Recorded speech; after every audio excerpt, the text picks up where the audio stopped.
So with that, we're going to a presentation now from Foreskin Revolution. And Kevin, if you'd like to unmute, Kevin's going to be discussing today the strategic priority, dropping the medical domino of circumcision, with an exploration of the situation as it relates to Australia and the healthcare funding, or said another way, how the healthcare funding is being defrauded in Australia, because non-medical items, it's illegal to charge the government for non-medical items in Australia. Circumcision in 99% of cases is a non-medical item in Australia, and yet it's being billed every day to the taxpayer. So there's a huge fraud issue in Australia, and that's what Kevin's presentation will be examining. Kevin. Thank you, Michael. Just to check, is my screen full-sized on the slideshow? Fantastic. Perfect. All right. Okay. Hello, everyone. My name is Kevin Barrett, and I'm here today to do a presentation on healthcare funding and circumcision in Australia. Funding for circumcision is not a societal responsibility justified by parental preference. Okay, this presentation examines government funding for circumcision in the absence of medical necessity in Australia.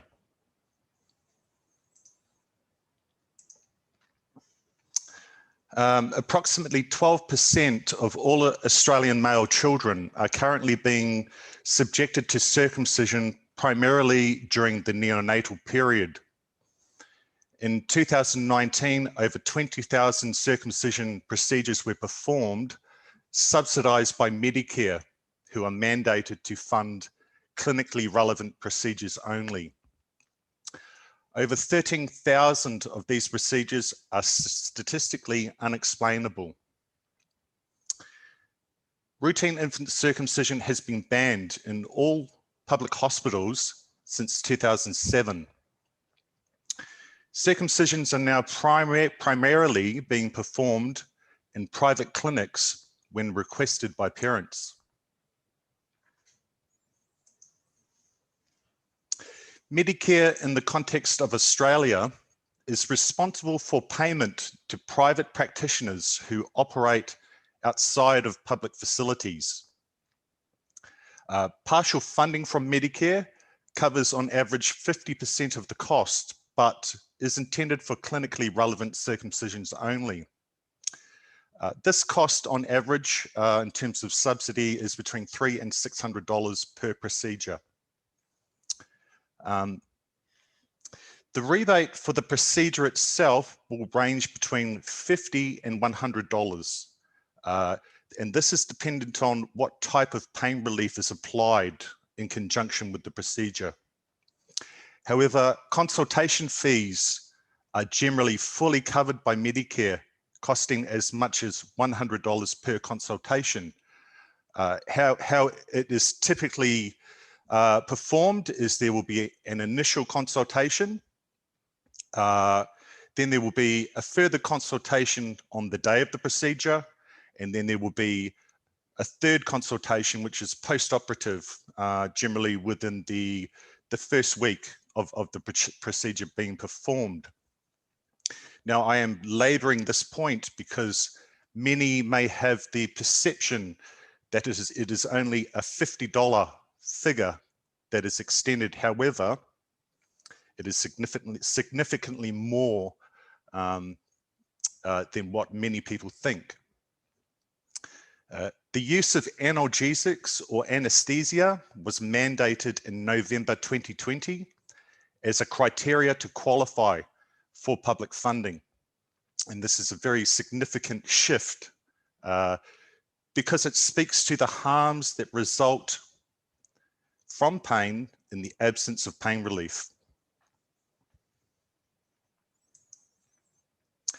Who is responsible for Medicare funding in Australia? Medicare is essentially a federal government initiative that is provided under the Health Minister and the Health Department. It is the Medical Benefits Division that they are the administrators of the funding. And of course, it is the taxpayer ultimately who funds the whole initiative. In 2020, we commenced an investigation to evidence Medicare rebate was unanimously being claimed by circumcision providers, regardless of clinical relevance. We conducted surveys during 2020 and 2021, engaging over 50 providers of the circumcision procedure. 95% surveyed offered Medicare rebate even when circumcision was being requested for cosmetic reasons only.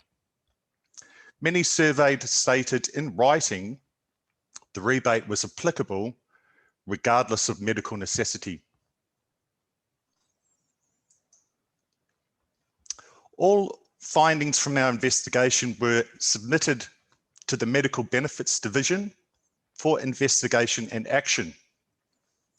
We also made the following recommendations. We asked that a notice be issued that stipulates funding can only be accessed as a result of medical necessity. We also asked a requirement for auditing be established. Investigation must be undertaken to identify offenders. Penalties associated with breaches must be detailed and actioned. All of these recommendations were resolved by an updated fact sheet issued by the Medical Benefits Division in November of 2020 to all medical practitioners. I'm going to now talk about some of the consequences that have resulted as a result of this failing by the Australian Government Health Department. So, grossly inflated statistics intended to reflect medical necessity has resulted in a profound misconception of the need for circumcision.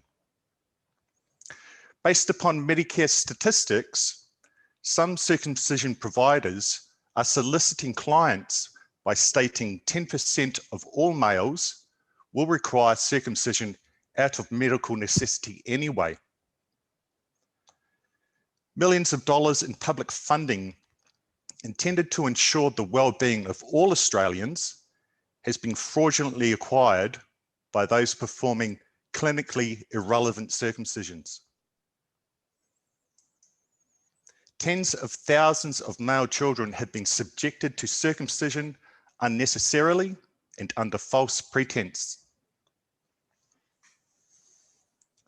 Impacts to the development of policy, guidelines and law, which require accurate statistical separation between therapeutic and non-therapeutic circumcisions are evident.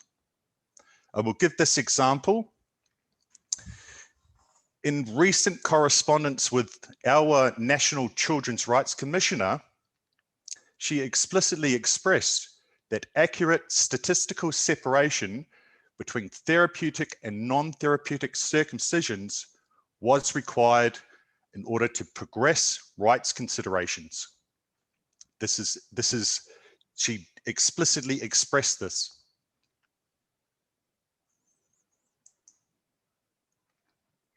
And just in conclusion, fraud associated with funding is an ongoing matter that, if addressed, has the potential to achieve a 50% decline in the current rates. Pursuing compliance to funding criteria is an activity which is both measurable, achievable, and does not require change to legislation. Delisting may be possible in the future, but only likely in the case of children once accurate statistical data has been established. There is no easy fix to this complex problem, which will require numerous steps to resolve. This funding matter is only one of them. And I would just add that this simple matter of government funding impacts on so many different areas. And it's a matter which is commonly overlooked in this country. We hope to raise awareness around this particular matter with the view to ultimately reduce circumcision in this country. Thank you very much for listening to this information. And we will now I'll take some questions.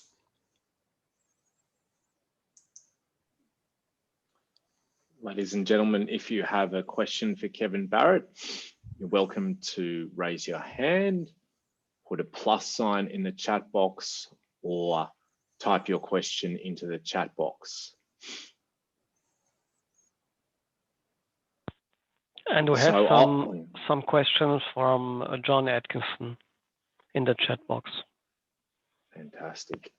Yeah, so I made some comments, obviously. I guess there's one question there, but do they always just use the word circumcision, or do they ever use terms like postectomy, preputioplasty, or my favorite one is preputial amputation in the medical literature, whether it be in insurance or in the medical industry at all there? Based on my understanding, there is look, in terms of preputioplasty, that is a separate procedure which can alleviate phimosis without the need for circumcision. In general, circumcision is the terminology that I'm aware is used. But of course, there is a variety of other terminologies that actually relate to different procedures in terms of intervention. Yeah, I noted in the chat that circumcision, is not a word that's born. It wasn't born in the medical industry. It was not born in science. It was born in ritual, right? So it's long overdue that the medical industry starts using medical terminology for this and recognizing circumcision as just a ritual. Sure. Any other questions? I understand there's a lot of technical sort of stuff within the brief presentation. Tim Hammond. Great presentation, Kevin. As you were explaining this, I was thinking this is exactly the type of grassroots action by NGOs or CSOs that is being funded on the female side to reduce the incidence of female genital cutting. And of course, they get support and funding from the WHO and from other organizations, other foundations.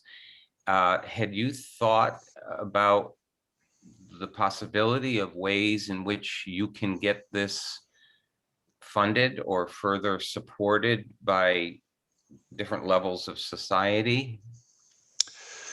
Look, given this is essentially a fraud matter, and we are talking a lot of money that has been acquired illegitimately over time. One thought I did have was the potentials of, I guess, like a support fund for therapies for those who have been harmed by this. I think it's very fitting that those who perform these procedures and who have acquired money unlawfully, that money should be returned and penalties should be applied, and those funds should then be extended directly to therapies for those who have been harmed by this. That is a prospect that we are examining now. This system exists in other areas, criminal activity. Profit acquired through criminal activity is redistributed back to victims, covering a variety of things. It's essentially the same concept. But if someone, circumcision is not illegal in this country. However, acquiring funds fraudulently is illegal. And so in that sense, we hope to be able to essentially channel some of that funding through to where it is needed. Thank you. Dorte from Intact Denmark. Yeah, thank you. Thanks, Kevin. That was really an interesting presentation. I have one question, and it's more like I wanted to check if I understood you correctly. You mentioned at some point that 10% of the boys would need circumcision. That is correct. Yeah. That is to me a very high number. Could you comment on it? Sure. So when the government funded healthcare insurance, all of their funding provisions are explicitly provided under the intention of clinical or medical necessity only. So what has occurred is there has been a compliance failing over time where practitioners are claiming the rebate regardless of clinical necessity. So because that provision is listed as clinically relevant only, we are now in a position where people can use that statistic to evidence falsely 10% of all Australian males will require circumcision. And as I mentioned, circumcision providers in particular on their websites where they detail benefits to parents, prospective clients, are stating this. And that is a travesty. That is completely unethical. Yes. Yeah. Thank you so much. You're welcome. Kevin, another question. Is that evidence being preserved for future, like screenshots and that type of thing, so that in case they decide to change all their websites, you have evidence that this is what they were doing? Yes, yes. As a part of the operation that we've run, initially what we did was we established a database which lists every circumcision provider in the country. It equates to about 120 private practitioners. Having said that, many of these practitioners, this captures everyone, and many of these practitioners are highly ethical pediatric surgeons who will not perform circumcision in the absence of medical necessity. However, there is a large proportion, perhaps half, who are more of the general practitioner level, who perform these procedures with a device because they simply lack the skill as surgeons. So that was one of the elements. So we developed this operation, we established a database, and then we did screenshots of every single website. We also posted live links via Wayback Machine, all of the usual things that you would do. And this was important because the government, because of privacy laws, is not able to give me detail in terms of the investigations that they undertake. By comparing websites periodically, we can note changes that have been made. And for us, this is the indicator of action having been taken. So yes, we have all that. Also, all of the email communications, which forms our documented evidence, which we submitted. This is all on cloud, in database, locally and on the cloud. Yeah, it's all well preserved. Thanks, Tim. Anyone else? We have a question, I think, Guy, and I've also got a question from John Christophe. Does the April 2021 intervention by the head of the National Children's Council mean that there could be a public debate on the option of banning medically unnecessary circumcision in the near future? I'm not able to answer that question. I have only just sort of recently started to focus on our children's rights commissioners here in Australia, but I'm progressively educating myself in terms of their role and function and the broader sphere that they feed into globally. So I'm not potentially yes. Kevin, so far with your interaction with government, I imagine I know from working with you, the response has not been such that there's a willingness for something like a public debate. And this might be something interesting to share with the group, the actual response from government. So just in summary for everybody, in Australia, you are only, as a doctor, you are only allowed to bill for circumcision, to bill the government Medicare funding, the taxpayer funding, if it's a medical necessity item.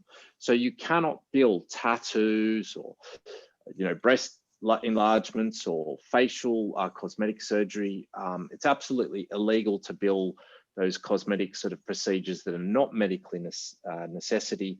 So the big scandal in Australia is they're still cutting 10% of boys and billing for it illegally.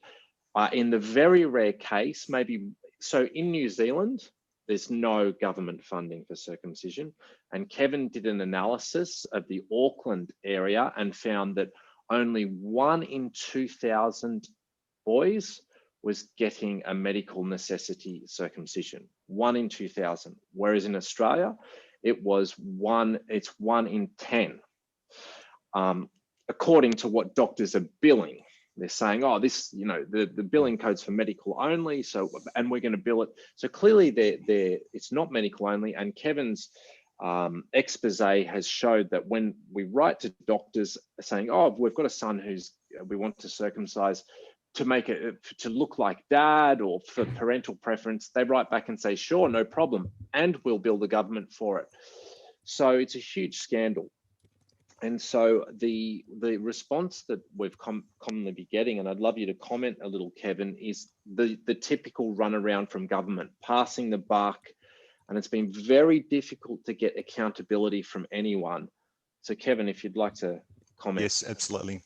Yeah, it is extremely difficult. I mean, this is a long game. There's nothing quick about this. I started work on this 1.5 years ago. With the intention of investing 2 years in this project, and it is a slow and laborious process. Written communication with government, you could be waiting 6 weeks for a response. They have monthly meetings where they may have to collectively discuss certain items. So it's often 6, even 2 months before you will likely get a reply in terms of inquiry. They do have copy and paste standard responses that they will provide. So a lot of our approach is by considering intelligence holdings.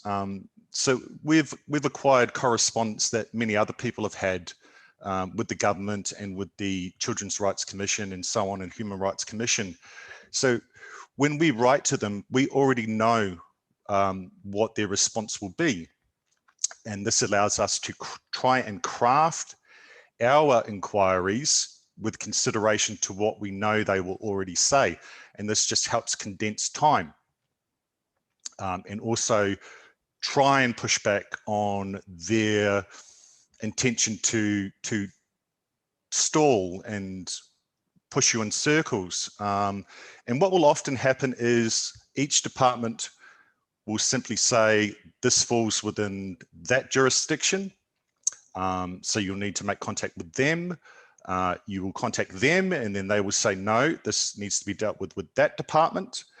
So you need to contact them.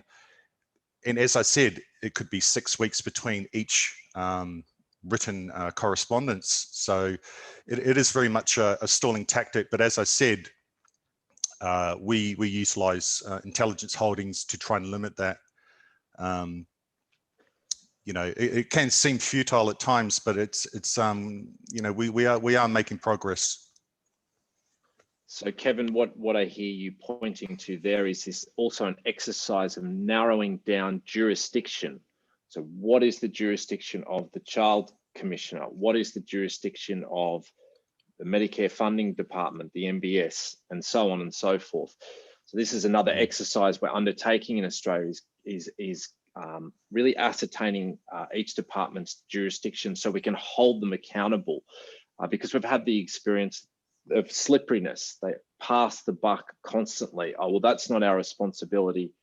Go to this department, and then we just get the runaround. And I think what's so wonderful about this exercise that Kevin's undertaken is that anyone can do this. Any of you in any country you live in, you can do the same thing. Now, of course, your medical systems are going to be different, but the concept of writing to doctors' offices that offer circumcisions, getting a response, and you've got proof in writing. It's very easy to do. Screenshotting their websites that make fake medical claims, like 10% of Australian boys need circumcision, which is an utterly fraudulent claim. The real, for example, in Finland, Juha Niemen, Finland, I've seen quotes of 1 in 4,000 or something incredibly low would be the rate that of true medical problem needing an amputation of a genital body part in a young male child. And so this is absolutely absurd in Australia. And essentially, these doctors are blatantly in public just saying, oh yeah, we'll cut your child for non-medical reasons because you want him to look like dad, etc. And here's the government money we'll get for you. Yet the government has written them letters saying you can only bill if it's medical necessity. And I think Kevin's system, anyone can reach out to Kevin. He will help you with the system. He can share with you how he databases it. It's very simple. And then you've got a permanent record. Yeah, just on that, when I was trying to establish what I could do to try and help resolve this problem, my initial thinking was, well, I would demand that a ban be put in place. But when I started to delve into the matter, it became very apparent that certainly in Australia, it was going to be extremely unlikely that I would be able to achieve that, in part because of all of these barriers that were present. And as I've sort of detailed, the statistical false inflation of statistic is one of them. So I then had to start to focus on these individual barriers. And I see the resolution to the problem as being a multitude of steps, sequential steps that will need to be taken. Had I have just gone to my preferred end result and demanded it, I would have become deeply frustrated at my inability to achieve anything. So my advice is to take action that is measurable and that is achievable, and get wins on the board, however small, and that will give you the inspiration to continue. And that's simply the process I've taken. Michael.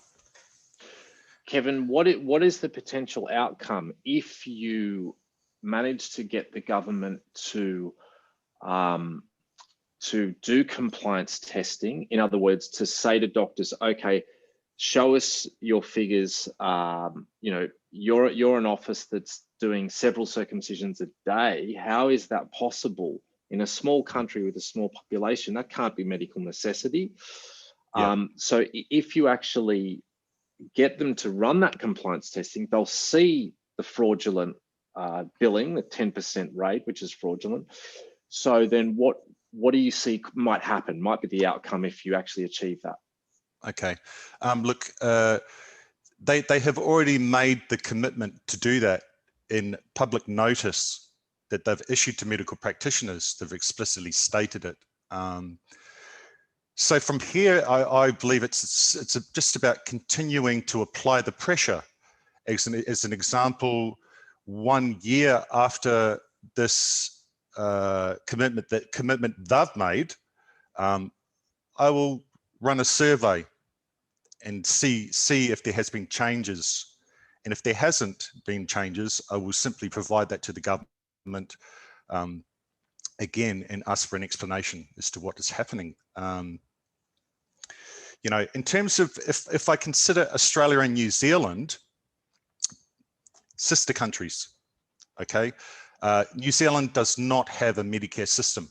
They have a public healthcare system, but if you want free healthcare, you have to attend a public hospital, okay, or a public clinic, okay?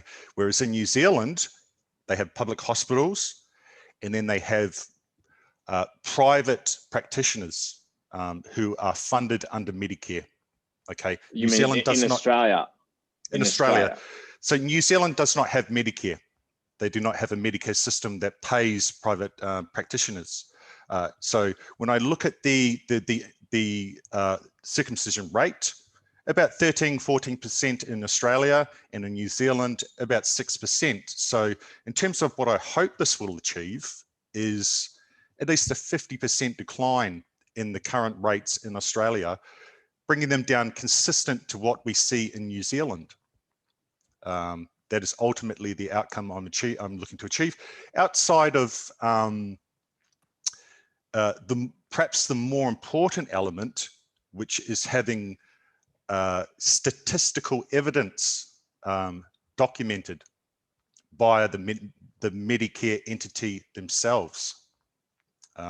Because this then, as I mentioned in the presentation, the Children's Rights Commissioner is raising this issue, okay, that has directly resulted from mismanagement by the health department.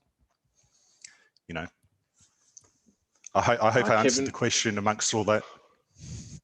Kevin, we have a final couple of questions. One from John Atkinson. Does Australia have laws about sexual battery of minors or laws for religious freedom? Yes, absolutely. These laws, and I think many of these laws would potentially qualify in terms of circumcision. However, within this country, this has simply not been tested, and there is a deep reluctance to do so. In Australia, we are still dealing with a nearly 50% prevalence of circumcision of all males in this country. You know, a lot of them are, this is generational, so a lot of the older generations and the aging generations are virtually all circumcised. So there are a lot of people in power and authority who might not find it appealing to pass laws that sees them as being offenders, basically. And Kevin, we had a question from Tim Hammond from Circumcision Harm. At what point do you think you will try to get an investigative journalist interested to expose this scandal in the media? Yes, this is something that we've considered quite frequently. I think it's a case of strategic value. Pursuing that, we will pursue it at some point, no doubt. However, we will go down that path once the strategic value of doing so is at its prime. And whilst we're still negotiating at this time with the government, I would prefer to keep that as amicable as possible, at least for the moment, whilst we are yielding benefit. And Kevin, Dan Strandsjord was asking about in New Zealand if the circumcision rate is about 5 to 6%. Do you know what percent are born to Samoan parents, Muslim parents, Jewish parents versus your typical sort of Anglo New Zealand child? I think in terms of the 5 to 6%, it is still primarily comprised of Anglo. Muslim and Jewish representation within New Zealand population would be just under 1% or within the vicinity of 1%. Perhaps the Jewish proportion is 0.3% and the Muslim proportion 0.7%. But that is, and that's of the whole population, not within the 5% or 6%. Okay, so they are a very, very small number in terms of this 5 or 6%. In terms of Samoans, I think in all honesty, it's more primarily Pacific. It is Pacifica, but Tongans certainly 100% circumcised is 100% in terms of them. I can't recall the exact statistic in terms of that demographic, but primarily it is still Anglo who form the larger part of that percentage. And in New Zealand, they're paying out of pocket. That is correct. Obviously, with the exception of those which are deemed medically necessary, very low in number, but they will be performed in a public hospital by a surgeon. Okay. And your data set showed it was about 1 in 1,000 or 1 in 2,000. It is in that region, yeah. Yep. We have a question from Guy from Dwako. Yes, perhaps more a statement than a question. I'm very interested by the difference between New Zealand and Australia. If you consider Europe, we have the same, nearly the same circumcision rates in France and in Germany. Those countries were under American control after Second World War.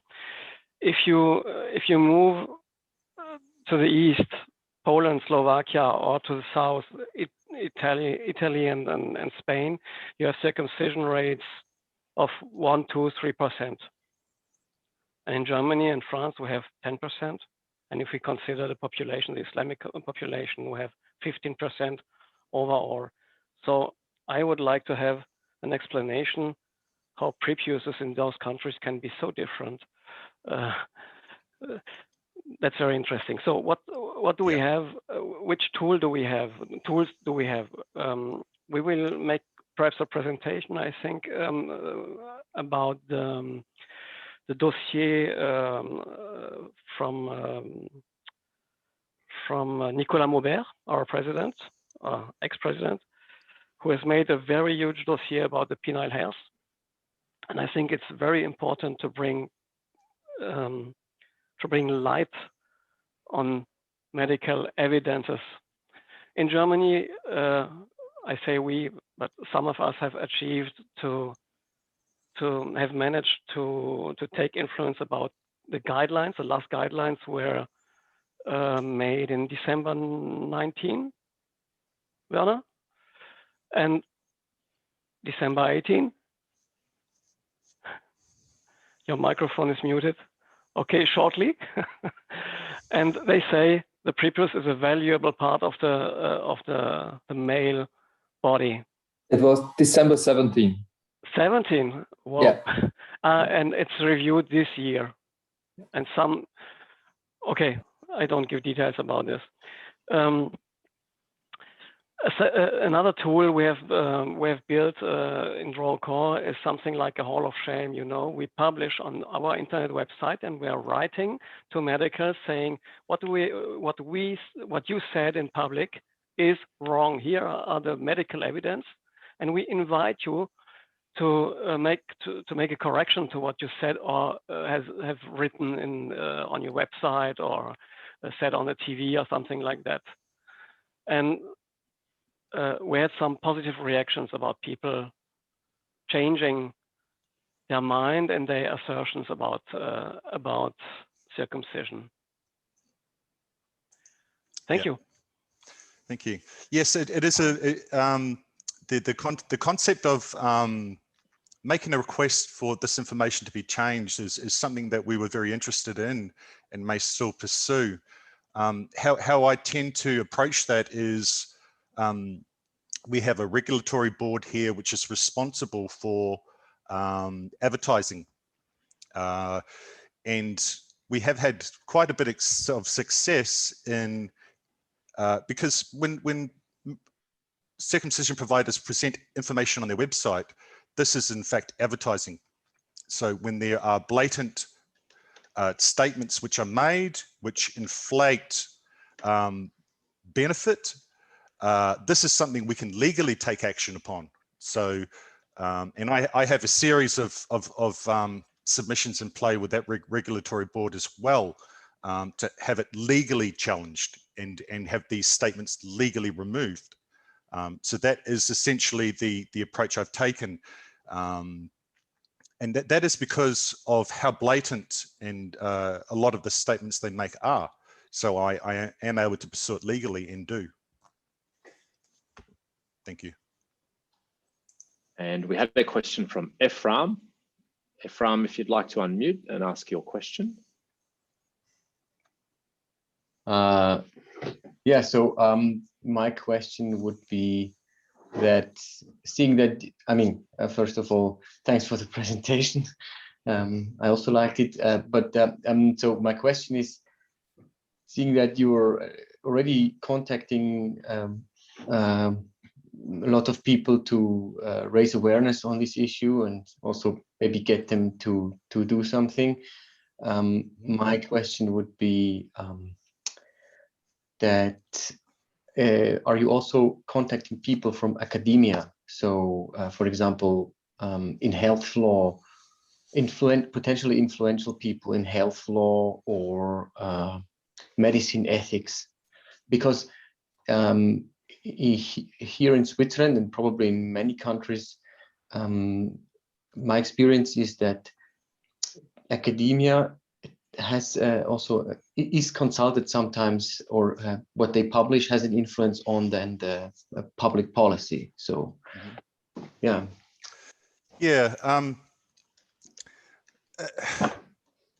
Look, in terms of academia here in Australia, it is essentially a good proportion of those people who are behind the scenes driving the decline.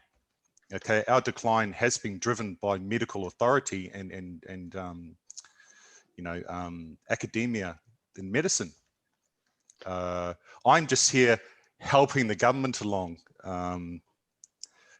basically in the work I do. But it is those in academia who have actually perpetuated, in my opinion, the decline. Circumcision rates in Australia used to be 85%, and in New Zealand 95%. So it's been quite a journey from those types of figures down to what we observe today, and it is largely those in academia who've perpetuated that. And I continue to see their work. As an example, the Urology Task Force were the ones who mandated analgesia last year. Okay, and they've made a whole raft of recommendations, including the addition of Medicare items which capture statistically the harms that result from a primary circumcision being performed. Okay, so they're trying to motivate better data collection. So as an example, if there was at the moment, it is only hemorrhage, which is associated with circumcision Medicare item numbers. So the urology department are pushing to have that expanded out, because if there is a complication that results, it would likely be billed or managed under a completely different and unassociated or related Medicare item. So I hope that answered the question, but it is essentially those in academia, and certainly would like to make contact with some of those to work with them. We are actually looking at perhaps forming a new organization which presents as more of an academic type organization in order to engage a whole variety of people. Okay, Thank so can I just have a quick follow-up on that? Yep. Yes. So, of course, I'm not really talking about the doctors, some people also do not include doctors in academia in their thinking, but okay, that's I'm not saying that, but no, right. What I thought about is more, okay, it has to do with medicine, of course, but there might be academics in health law, maybe also public insurance law or something like that, health insurance law, or I mean, there are a whole lot of different disciplines in academia, and potentially some of them could be they have adverse interests in a sense. They don't look at it from the only clinical perspective, but from other points of view. Ethical, from the ethical or legal, just some considerations of public health or insurance policy, or whatever. So that was, I was more thinking about that, just to be right. Okay. precise. Yeah, no, absolutely. We do hope to make and collaborate and have contact with people who deal with medical ethics, and I have no doubt that many of them support our perspective. How are we going for time, Michael? Yeah, we've got one last question from Tim Hammond, and just to for a bit more context for the audience, in Australia, the sector of health it's positioned the most strongly against circumcision is the urology department. The Urological Society of Australia and New Zealand has the most firm statements against circumcision, and that's essentially because they see the harm that it causes. It's the urologists that get the wounded children from botched circumcisions and then have to repair them. And so you see a very big cultural difference between Australia and the US, where in the US, there's silence from the urology departments, whereas in Australia, the Urological Society is the most positioned the most against it. And if you look up the USANZ, the Urological Society of Australia and New Zealand statement, it's fervently against circumcision because of the harm that they see. And so I think that's a very valuable angle. So what Michael, you muted. Kevin is narrow. Have you got me? Yep. Yeah, Kevin is narrowing down. It's like death by 1,000 paper cuts. He's instead of saying you just shouldn't circumcise and yelling at people, he's narrowing it down little by little, getting government jurisdiction involved, finding ways to defund it, finding government departments that will support it, just little by little, getting little bits of support everywhere he can. And so it's a much of a longer term plan to eliminate the harm of circumcision. So it's, I think, you go ahead, Kevin. Just on that, I've raised the Children's Rights Commissioner because she has explicitly expressed a barrier that falls within this, and it is much more beneficial to me that I approach the Children's Rights Commissioner and have her speak to the health department as opposed to myself. So this also forms part of the strategy. Is it's not just me trying to communicate and make requests and make inquiry. I focus on people that have far more relevance than myself to do that as a part of their job, and as a part of an obligation under their own charters, because that is much more powerful and valuable than anything I can probably achieve myself. Also,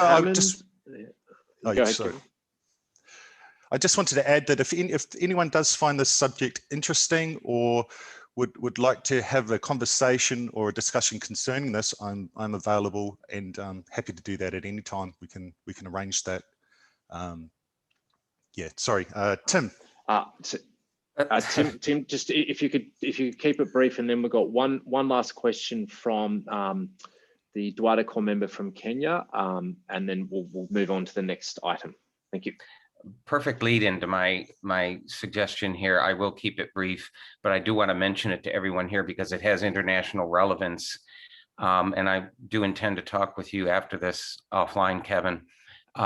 You have a golden opportunity in Australia with the UN Convention on the Rights of the Child, the Committee on the Rights of the Child. Every nation in the world has ratified the convention except the US. But in January 2024, Australia has to submit its state party report about the state of children's rights in Australia. And I can see, and I'm very willing to help you with this in whatever way I can from my location, to help write a shadow report, a supplementary report to submit to the Committee on the Rights of the Child about all of the work you're doing there and how this impacts the rights of the child, and perhaps get them on board to add another level of pressure on the people who are committing this fraud. So I'll be happy to chat with you later, but every country has to submit a state party report. I think it's every 5 years.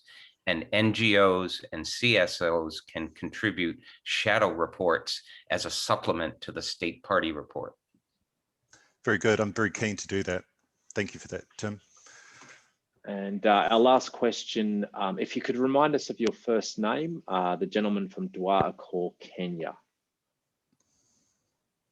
If you'd like to unmute. It's Bernard. It is, sorry? Bernard. Bernard, thank you. Bernard, Bernard, please, your question. Thank you, Bernard. Well, I wanted just to inquire. Of course, as Tim has explained, every country has different approach in terms of service delivery, especially when it comes to medical services. I was wondering, considering your presentation, just from the presentation, most of the cases that are being carried out, or the procedures, are run and facilitated in private medical or doctors. What if probably you suggest the government to impose a policy that before any of this process is done, there should be a verification sort of or approval by a government doctor or hospital? Yes, that is certainly something that could be considered. The problem we have is that the Australian Government Health Department places a lot of trust in private practitioners within that system, and I think what has been displayed is that trust has been poorly placed in this instance. So yes, it's certainly, thank you, Bernard, for that. That is something that we should certainly consider. And this will bring transparency and honesty to the process. Thank you. Well, thank you so much, Kevin, for an excellent presentation, showcasing the amazing work we are doing in Australia at Foreskin Revolution. So thanks again, Kevin. And if anyone has any questions, Kevin will provide his information in the chat box for you.